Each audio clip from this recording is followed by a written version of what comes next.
तो hello everyone, हम अपने नए चैप्टर मॉडर्न हिस्ट्री का शुरू करते हैं। The advent of European companies, इसको समराइज वे में मैं आपको पढ़ाऊंगा। आशा करता हूँ आप कंप्लीट चैप्टर एनसीईआरटी या मॉडर्न हिस्ट्री का स्पेक्ट्रम पढ़े हुए हैं।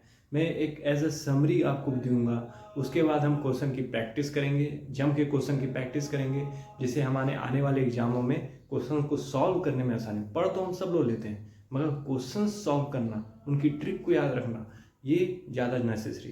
तो हम शुरू करते हैं चैप्टर नंबर 1। चैप्टर 1 है एडवेंट ऑफ यूरोपियन कंपनी, जैसा हमने चैप्टर लिख दिया है। एक मिनट,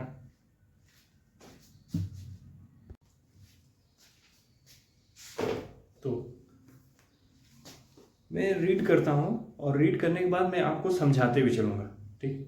और कोशिश करूँगा कि जो भी मैं समरी दूँ 10 से 15 मिनट में वो वीडियो लेक्चर कंप्लीट हो जाए। बकवास टाइम नहीं ख़राब करना है। मैं जब रीड करूँगा उसके मेन पॉइंट क्या है वो आपसे बताऊँगा। उस चीज़ को आप अपना नोट कॉपी लेके बैठिएगा प्लीज़। नोट कॉपी में नोट कीजिएगा, फिर हम साथ मिलकर क्वेश्चन की प्रैक्टिस भी करेंगे। स्टार्ट करते हैं। Vasco da gamma, lead by Gujarati guide named Abdul Majid, arrived at Calicut, a port situated on the Indian western coast, on 20 May 1498। Vasco da Gama जो है वो उसको किसने गाइड किया था? गुजराती गाइड था, जिसका नाम क्या था? अब्दुल माजिद। क्या नाम था? अब्दुल माजिद। इस चीज़ को आप नोट कीजिए। जो वास्को ड गामा को गाइड किया था उसका नाम था अब्दुल माजिद, ठीक। पोर्ट वेस्टर्न कोस्ट पे अराइव कब हुआ था? 20 May 1498। He had successfully discovered a new and all-sea route to India from Europe. Jamorin, the then ruler of Calicut, welcomed Vasco da Gama. Vasco da Gama को कौन welcome किया था western coast पे? जैमोरिन ने किया था। किसने किया था? जैमोरिन ने किया था। उस समय वो वहाँ का राजा था। Vasco da Gama made 60 times more profit in the business of black people, which was enough to lure other merchants to India. Vasco da Gama ने कितना का प्रॉफिट किया था? 60 टाइम्स प्रॉफिट कमाया था यहाँ आने के बाद से, ठीक है। फिर उसके बाद से है इन 1505 Francisco de Almeida arrive in India at a first Portuguese governor and viceroy. Portuguese का फर्स्ट गवर्नर एंड वायसराय के रूप में 1505 में कौन आया था? Francisco de Almeida. उसका नाम क्या था? Francisco de Almeida. आप अपने कॉपी में नोट डाउन कीजिएगा। FRANCISCO मैं नीचे लिखता हूँ अल्मीडी। फ्रांसिस्को डी अल्मीडा 1505 में पोर्चुगीज गवर्नर बन के आया था। फ्रांसिस्को डी अल्मीडा, FRANCISCODEALMEIDA, ठीक है। In the light of Portuguese trade interest and the establishment of Portuguese authority India ocean, Almeida rendered blue water policy. अब आपसे कोई पूछ सकता है कि ब्लू वाटर पॉलिसी किसने लाया था? तो पोर्चुगीज के फर्स्ट गवर्नर जनरल जो था फ्रांसिस्को डी अल्मीडा 1505 में, उन्होंने ब्लू वाटर पॉलिसी ले आई थी। Afonso de Albuquerque came as a governor in 1509। फिर उसके बाद से 1505 में अल्मीडा रहता है। 1509 में कौन आता है? 1509 में आता है अल्बुकर्को, ALBUQUERQUE,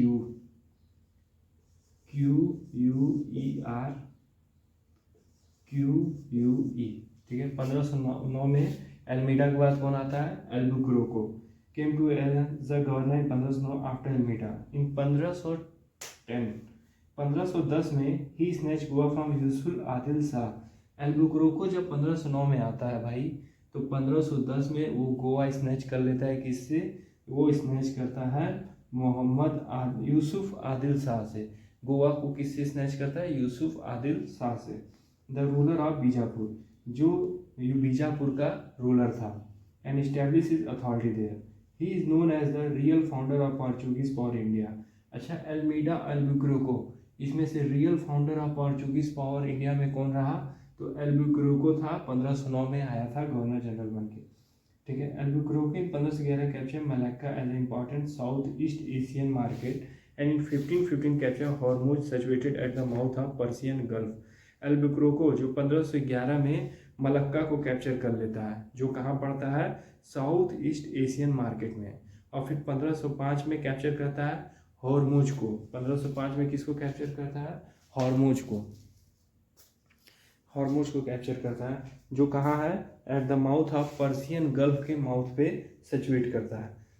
फिर उसके बाद से है Nuno da Cunha assume the governor of office after Albuquerque 1529। सबसे ज़्यादा टाइम स्पेंड किया था अल्बुक्रोको ने 1509 में। फिर उसके बाद से 1529 में नीनो डी कुन्हा आते हैं एज अ गवर्नर जनरल।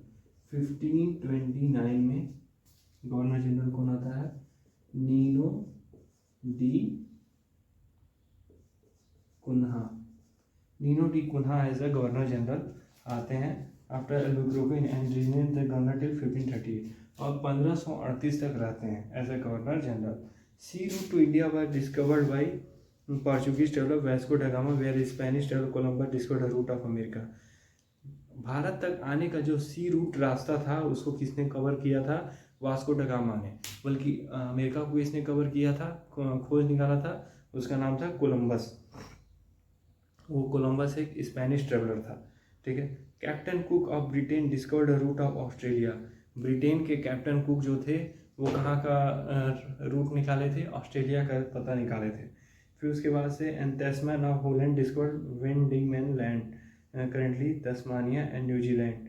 तस्मैन जो है, तस्मन नाम का जो व्यक्ति था उसने न्यूजीलैंड को खोज निकाला रूट, और तस्मानिया का रूट निकाल लिया, जिसके किसके नाम में पड़ा, जो जिसका नाम था Tasman. In 1503 at Cochin the first Portuguese fort, the first European fort in India was constructed by Afonso de Albuquerque. 1503 में कोचीन में, देखो ये जो यहाँ पे 1509 में गवर्नर जनरल बना ना, ये तो था 1503 में। अल्बुक्रोको जो था वो आया हुआ था, इंडिया में ही था, इंडिया में ही था, कुछ और काम भी कर रहा था, ठीक। उसी दौरान उसने क्या किया था, अल्फांसो डी अल्बुक्रोको ने 1503 में कोचीन में फर्स्ट पोर्चुगीज फोर्ट बनाया था। 1503 में कोचीन में, COCHIN में फर्स्ट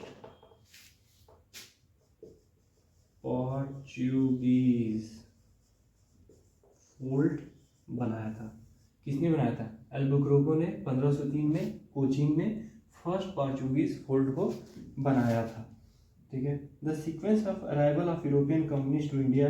अच्छा, इंडिया में जो भी यूरोपियन पावर आए थे उनका सीक्वेंस क्या था आने का, उसको मैं बताता हूँ। पहले आए थे पोर्चुगीज, फिर आए थे सेकंड पे डच, थर्ड पे आए थे इंग्लिश, फोर्थ पे कौन आया था, डेनिश, फिफ्थ पे कौन आया था, फ्रेंच आए थे। Portuguese were first to arrive in 1498 and last to leave India in 1961। Portuguese European power ऐसी थी जो सबसे पहले आई थी 1498 में और सबसे लास्ट में गई 1961 में। कब गई, जब उनके ऊपर फौज छोड़ा था हमारे सरदार वल्लभ भाई पटेल ने गोवा में, तब उन्होंने वहाँ से भागम भगड़ी मचाई थी, नहीं तो ये छोड़ के जाने वाले नहीं थे इतने आसानी से। In 1961 the Portuguese governor general of Goa was Manuel Antonio Vassalo e Silva. इसको अभी लिख लो।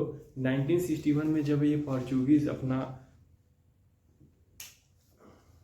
कॉलोनी छोड़ के जाते हैं, ठीक, उस समय इनका जो गवर्नर जनरल था उसका नाम क्या था, एक एग्जाम में पूछ सकता है, वनडे एग्जाम में। उस बंदे का नाम था 1961 governor general of Portuguese is, उसका नाम लिखो, मैनुअल एंटोनियो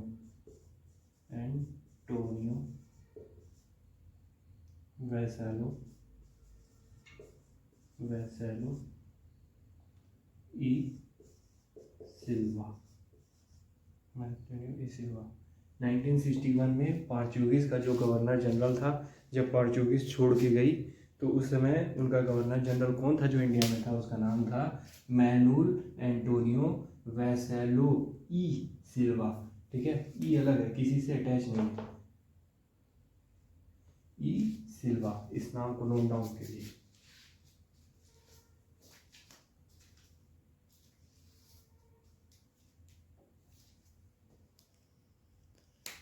अच्छा, अब ये पूछ सकता है कि जब 1947 में इंडिया आज़ाद होती है, जब इंडिया आज़ाद हुई तो पोर्चुगीज़ गवर्नर जनरल कौन था?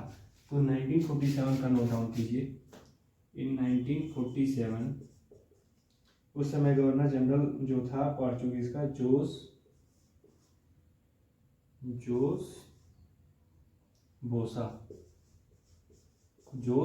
बोसा, बीच में एफ लिख लीजिए, एफ से कोई नाम होगा, उस पर आप मत जाइए। ऑप्शन में कभी भी किसी का नाम नहीं बिगाड़ता है, किसी भी एग्जाम में ऑप्शन में नाम नहीं बिगाड़ेगा। वो 1947 में जब भारत आज़ाद होता है तो पोर्चुगीज़ का गवर्नर जनरल थे जोस एफ बोसा। वैसे इनका पूरा नाम है जोस फेरियर बोसा। 1947 में पोर्चुगीज़ के गवर्नर जनरल रहे थे। नोट डाउन कर लीजिए, कॉम्पिटिशन्स के एग्जाम में ये पूछ सकता है।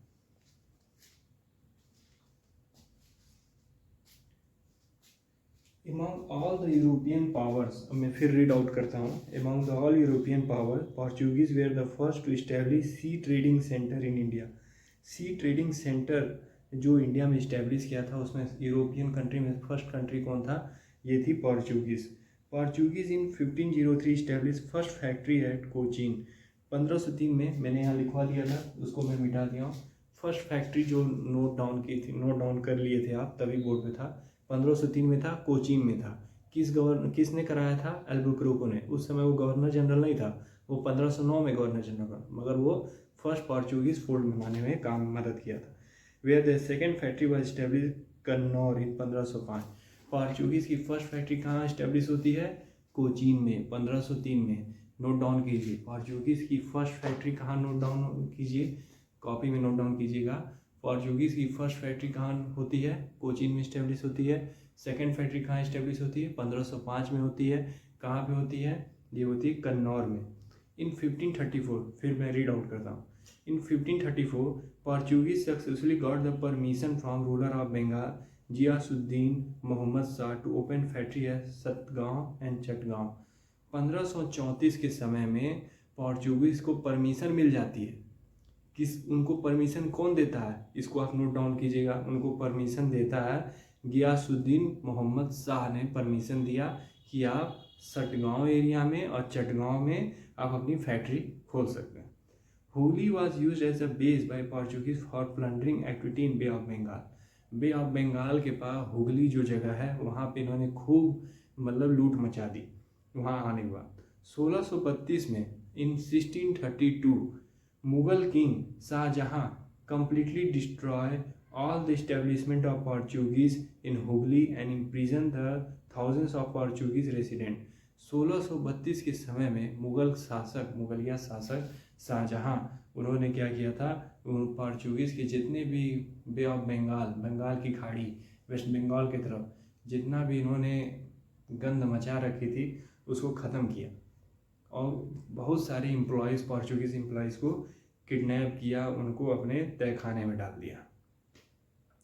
Job Charnock, head of the factory of Kasim Bazar, selected Sutanuti instead of Hooghly for English trading centre. This is how in 1690 he establish Calcutta as a base of English man. Job Charnock जो थे, इन्होंने क्या किया? अपनी फैक्ट्री लगाई कासिम बाजार में, जो जगह का नाम था सुतनौती, ये पड़ता है कलकत्ता में।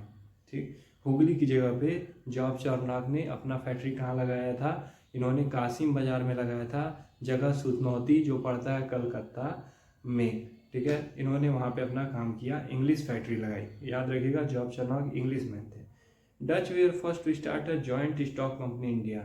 यूरोपियन कंपनीज में फर्स्ट कंपनी कौन थी जो जॉइंट स्टॉक कंपनी ले आई थी? स्टॉक मार्केट जो आज हम सुनते हैं, उसका नाम था डच। 1602 में in 1602 by resolution pass by Dutch, जिसको होलैंड के नाम से जानते हैं, parliament, United East India Company was establish. He it had a capital of 65 lakh guilders. This company had monopoly to trade to attack and win territory India and eastern country. इनको Dutch company जब आई थी तो इनको starting से ही पूरी छूट थी, भाई तुम जाओ लूट मार करो और हमको खजाना दो, हमको पैसा दो। उनके जो शासक थे ये कहते थे, स्टार्टिंग से उनको छूट दे रखी थी डच के लोगों को। This company had monopoly to do trade to attack and win territory, बोल दिया था। Eastern empire of Dutch were operated and invested by this company. It partner work as a private group. Dutch constructed Fort William at modern Kochi in 1663 after defeating Portuguese. Dutch और Portuguese के बीच में लड़ाई होती है। डच और Portuguese के बीच में जब लड़ाई होती है तो उस समय जब डच जीत जाता है पोर्चुगीज को हरा के, तो उसने एक किला का निर्माण किया। उस किला का नाम था William, Fort William at modern Kochi. जगह का नाम कोची था, फोर्ट का नाम था विलियम फोर्ट। 1663 में डेवलप किया, ठीक। कोची इन 1814 was included in British settlement. और इसको बाद में 1814 में क्या हुआ, ब्रिटिश रेसिडेंट हो गया। मतलब जो ब्रिटिश के VIPs होते थे, ऑफिसर्स होते थे, तो वो क्या होते थे, आ जाते थे ब्रिटिश और इस फोर्ट में रहते थे। In 1600, a group named Merchant Adventure founded English East India Company as a governor and company of merchant trading into East India and England. Akbar was the king of India from 1556 से 1605. जब east India company आई तो उस समय king कौन था, अकबर थे, ठीक। और जब ईस्ट इंडिया कंपनी बनी है तो इंग्लैंड में कौन किसका शासन चलता था, एलिजाबेथ का, ठीक है। ये पूछा जाएगा, दोनों एलिजाबेथ वहाँ पे थी, यहाँ पे अकबर था। Levant company in 1593 got charter for land trade with India. Levant company नाम की कंपनी बनाई जाती है जो 1593 में चार्टर पर आ जाती है और लैंड ट्रेड मतलब ज़मीन बिकाऊ मामला जो भी होता है वो इंडिया में करना शुरू करती है। During the reason of Jahangir in 1611 East India Company establish their first temporary factory at Masulipatnam. East India Company जो है वो फर्स्ट टेम्पोररी फैक्ट्री, ठीक है, काम चलाऊ फैक्ट्री कहाँ इस्टेब्लिश करती है अपना, ये मसूलीपट्टनम में करती है। किसके समय में, जहांगीर के टाइम में, during the reason of Jahangir. Year क्या था, 1611। 1613 में English establish their first permanent factory at Surat. पहली टेम्पोररी फैक्ट्री कहाँ लगाती है, मसूलीपट्टनम में। और फिर उसके बाद से फर्स्ट परमानेंट फैक्ट्री कब लगाती है, 1613 में लगाती है, सूरत में लगाती है, ठीक है। Dutch establish their factory at Surat in 1616। और उसके बाद डच कब लगाता है सूरत में फैक्ट्री, 1613 में, 1616 में सॉरी, और 1613 में इंग्लिश लगाती है, ठीक है। Thomas Best was the English officer who defeated Portuguese at a place name Suali. Suali एक जगह है जहाँ पे पहली बार इंग्लिश के जो ऑफिसर थे थॉमस बेस्ट, उन्हें पोर्चुगीज को हराया। 1661 the king of Britain Charles II married Portuguese princess Catherine and received Mumbai as a gift which was leased to English East India Company on payment of £10 annually. 1661 में Britain के जो शासक थे जिनका नाम था चार्ल्स II, उनका शादी हो जाता है पोर्चुगीज़ की राजकुमारी से जिसका नाम था कैथरीन, और उन्होंने अपने दहेज के रूप में मुंबई को अर्जित किया as a gift, who led to East India Company on payment of £10 annually। और उस चीज़ को उन्होंने ईस्ट इंडिया कंपनी को दे दिया, उसके बदले में £10 वो लिया करते थे, ठीक है, एज अ किराए पे दे दिया मुंबई को। English governor of Bombay John Child in 1688 surrounded Mughal port in Bombay and other Mughal port on the western coast and trying to imprison Hajj travelers going to Makkah। as a result of which Aurangzeb expelled him from India। John child नाम के एक English governor आए 1688 में, और उन्होंने अब मुगलों को ऊपर निशाना बनाया। उन्होंने क्या किया कि जो हज पे वो जाते थे उनको घेराव करना, उनकी चकबंदी करना, उनको रोकना का काम शुरू किया। तो औरंगजेब को जब पता चला तो औरंगजेब ने उन्हीं को चाइल्ड बना के यहाँ से फेंकवा दिया, दूसरे अपने देश जाओ। फिर उसके बाद से आप नोट डाउन कीजिए, अभी तक तो ये सब कहानी आप पढ़ लिए, जो इम्पोर्टेंट थी भी नहीं थी, समझने लायक थी, आप पढ़े होंगे। फर्स्ट कार्नेटिक वार, ये क्वेश्चन पूछ सकता है, PCS के एग्जामों में भी पूछ सकता है, डेट नहीं याद रहता है। फर्स्ट कार्नेटिक वार 1746 से 1748। फर्स्ट कार्नेटिक वार 1760 1746 1748। फर्स्ट कार्नेटिक वार है 1746 से 1748 का पीरियड है, इसको आप नोट डाउन कीजिए। was just an extension of War of Succession in Austria which started in 1740। Austria एक जगह है, आप मैप में पढ़ते होंगे, वहाँ पे ये राजतंत्र चल रहा था, तो गद्दी का पलटवार था, ठीक है, तख्त पलटी जा रही थी, उसका बदला लोग फर्स्ट कार्नेटिक वार का 1746 में यहाँ उतारने लगे। ठीक, क्या होता है 1746 English and French started war without the consent of their home nation in India. English और फ्रेंच जो हैं आपस में लड़ाई शुरू कर देते हैं। ठीक, ये आपस में लड़ाई शुरू करते हैं।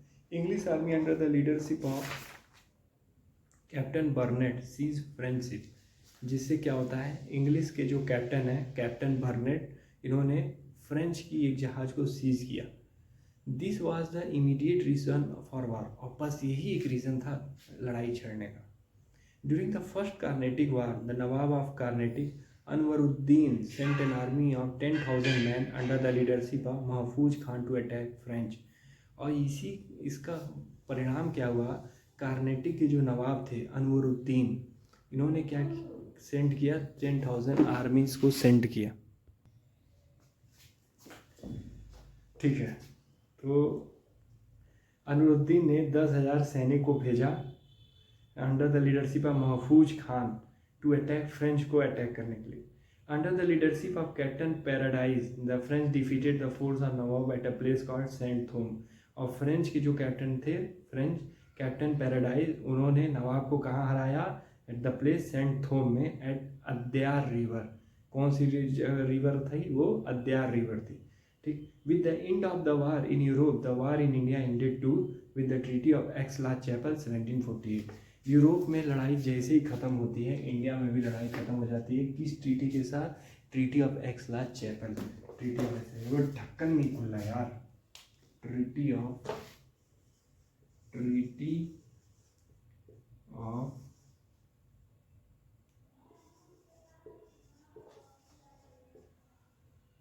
एक्स-ला-चैपल, ट्रीटी ऑफ एक्स-ला-चैपल 1748। किस ट्रीटी के तहत, ट्रीटी ऑफ एक्स-ला-चैपल के तहत 1748 में फर्स्ट कार्नेटिक वार। याद रखना भाई, कुछ मत याद रखना, जितना मैं बका उसको मत भूल जा, इसको याद रख। फर्स्ट कार्नेटिक वार 1746 में 1748 में होता है। ऑस्ट्रिया में तख्त पलट चल रही होती है, फ्रेंच और इंग्लिश में लड़ाई करते हैं, क्या लड़ाई करते हैं क्या नहीं करते हैं, वहाँ लड़ाई बंद। इंडिया में ट्रीटी होती है, ट्रीटी ऑफ एक्स-ला-चैपल 1748। ठीक है, ईयर डेट याद रखना। Austrian succession was ended and Madras was again granted to English. जैसी लड़ाई खत्म होती है, मद्रास को इंग्लिश को दे दिया जाता है। Duplex for the first time use tactics which guide the future campaign of Englishman. It was Duplessis who appointed European force into Indian court on the Indian expenditure and interfere in the internal conflict of kingdom in the light of European interest and sown the seed of European rule India। French के जो राजा French का जो governor आया था, सबसे बड़ा महान governor था डुप्लेक्स। वही पहला ऐसा गवर्नर था जो यहाँ आता है और यहाँ की जो राजनीति है उसमें बीच में अपना कदम रखता है कि हम आपको सुरक्षा, समझ लो तुम राजा हो, हम डुप्लेक्स हैं, तो हमने संधि की तुमसे कि हम तुमको रक्षा देंगे, हमारे ही आर्मी होंगे, हमारे जवान होंगे, हमारा ये सब अस्त्र शस्त्र होगा, बस उनकी खर्चा आपको उठाना पड़ेगा, उनका पैसा आप उठाएंगे। सोचो वहाँ, और राजा इसको मानने तैयार हो गए कि उनको डराया गया, राजा भी डरने लगे कि तमाम यूरोपियन कंपनीज हैं, ठीक है, कौन कब अटैक कर दे। जैसे हफ्ता चलता है ना पिछड़ों में, उसी तरह कि हम आपको प्रोटेक्शन देंगे, आप हमको इतना पैसा देंगे। ठीक है, राजा मानने को तैयार हो गए। ठीक है भाई, मेरा हफ्ता तेरे को जाएगा। डुप्लिक्स ने ही बीज बोया था, जिसको बाद में चल के अंग्रेजों ने अपने ऊपर, जैसे फ्रेंच को हरा दिया। आने वाले समय में चैप्टर में डिस्कस करेंगे, उन्हीं का मेथड फ्रेंच लगाने लगते हैं। जो रिंग फेंस पॉलिसी होती है आप पढ़े होंगे, ठीक है, तमाम संधियाँ होती हैं, अलायंस होते हैं, ये सारी चीज़ें उन्होंने यहीं से शुरू हुई, यहीं डुप्लिक्स ने ही रास्ता दिखाया, ठीक है। अब आगे पढ़ते हैं, कोई आगे तो कुछ खास नहीं है, समरी हमारा ख़त्म होता है। Colbert minister of Louis 16 founded French East India company in 1664। French East India company को किसने फाउंड किया था? कोलबर्ट ने। किसने फाउंड किया था? कोलबर्ट ने। कब? 1664 में। Which is also known as Campagne des Indes Orientales. कोई मतलब नहीं है, मत पढ़ना। All it expenditure was sustained by the state. In 1667, Francois Caron headed as the expedition of India, setting up a factory insurance 1668। सब time बर्बाद है, इसका कोई आना नहीं, अता पता नहीं, पेपर में आएगा नहीं, ठीक है। जितनी भी इंपॉर्टेंट समरीज थी मैंने आपको पढ़ाई। फर्स्ट चैप्टर में इतना ही है। मेजर पॉइंट ये याद रखना, first Carnatic war, treaty of Aix-la-Chapelle, उनके डेट्स, कौन पहले आया था, फर्स्ट पोर्चुगीज गवर्नर जनरल कौन था, आज़ादी के समय कौन था पोर्चुगीज गवर्नर जनरल, 1961 जब छोड़ के गया तब कौन था गवर्नर जनरल, ठीक है। फ्रेंच कब आई, कौन सी सीरीज में आई, ठीक है। पहले कौन आया? पोर्चुगीज, फिर Dutch, sorry Portuguese, Dutch, English, Danish, French, ठीक। तो ये सारी सीरीजेस हैं, इनको आपको हम क्वेश्चंस के जरिए प्रैक्टिस करेंगे, ठीक है।